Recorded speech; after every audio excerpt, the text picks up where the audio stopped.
It's time for social media buzz, and Mercy Manuel is here with us. Good morning. Good morning. Good morning, Mercy. Good morning, Mobalani. How are you today? I'm very good, thank you. What's buzzing? So let's talk about Balogun Market. Okay.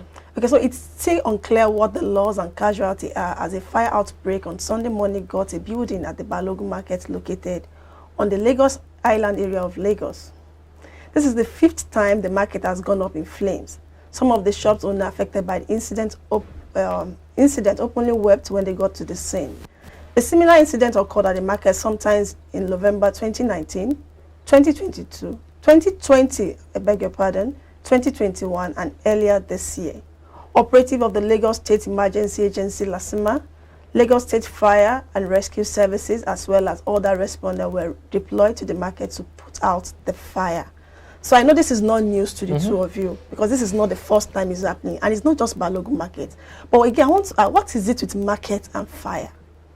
Well, it's difficult to tell. You can't rely on the place of arson. We've had that, in time past. It's not just Balogun Market, even markets where they sell planks and all of that. You have things like that happen. So there could be the place of sabotage, arson. There's also the place of traders being careless, and not putting things in perspective, like switching off, appliances when closing the shop and all of those little things. Having said that, you look at market structures and you know that there's nothing to write home about. Especially in terms of Balogun. Safety. I'm coming there. In terms of safety, how many of these buildings have fire extinguishers at the right places, on each floor and what have you? That's one. Two, how many of them have multiple exits, routes? You don't just have a one-way stairs and all of that. You want several options so that if people go out from A, they can come in from B, all of that. Having said that, you now look at places like the Lagos Island as a whole, your Balogun Market, Dosumo, Idumota, where you look at the structures, it is illegal. It is a crime. Terrible. It is a crime. Those structures, you can barely see a meter, separating them. Yeah. So you now ask yourself, when these buildings were being erected, probably 20, 30 years ago, whatever years, it has taken to erect them, where were the officials who were meant to ensure that they followed the building plans that they submitted to the ministries in terms of approval and what have you? The way those buildings are constructed, it is ridiculous. If one building catches fire, it is just understandable that the next one, if care is not taken, will also be engulfed. So it is what it is. From the Obalinde Bridge, you can see the way these things are. If you get down to Surah, you know what I'm talking about. Those buildings it is ridiculous. So it's quite unfortunate what has happened. People have lost the means of livelihood, millions of goods, millions of naira worth of goods have gone and all of that. But we need to now address these issues. How many of those buildings, as I said earlier, have basic things like fire extinguishers, multiple, exits and entries and what have you? There has to be safety measures in place, and that will probably require the tough stance that the state government probably pulls down some of these buildings. I think they need to demolish most of these buildings, but let's hear what one would expect that with the incessant occurrence of fire outbreaks in this market, that the federal government or the state government and all relevant stakeholders would do something decisive to stop this incessant outbreaks.